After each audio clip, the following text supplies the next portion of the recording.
This is CWO4 Victor Pinion, U.S. Navy retired, telling some stories of my naval career. This one is a continuation of the previous one I told about the Scrounge, a young female Navy person that was just absolutely filthy and all screwed up. I came back from Knife and Fork School as a warrant officer, reported into the Naval Air Station Moffett Field, and became the transit line runway support and crash crew officer. We had a second class petty officer that came to Moffett, to Crow's Landing on temporary duty, named Mike Hall. Good man, I liked him a lot, but a lot of people call him Jaws because he always real loud, big, buffoony type guy. But he was a fun guy, hard worker, and a good crash crew member. But he came back to Moffett Field, to the crash crew, my transit line. And shortly afterwards, here comes this young female from Crow's Landing. The officer in charge there had not wanted her. Nobody on the base wanted her. They didn't want to work with her, didn't want her to be around them.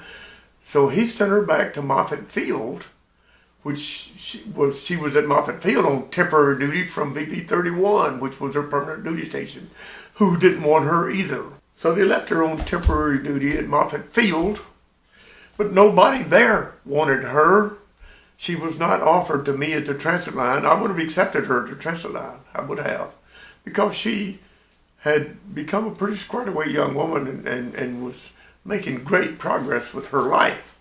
I run across her on the steps of the Air Operations building one day, and she told me she's back and she's stationed there at Moffett, and that her and her fiance had both applied for discharges from the Navy because they were both gay and they wanted to get married and adopt children and live with her sisters in Modesto.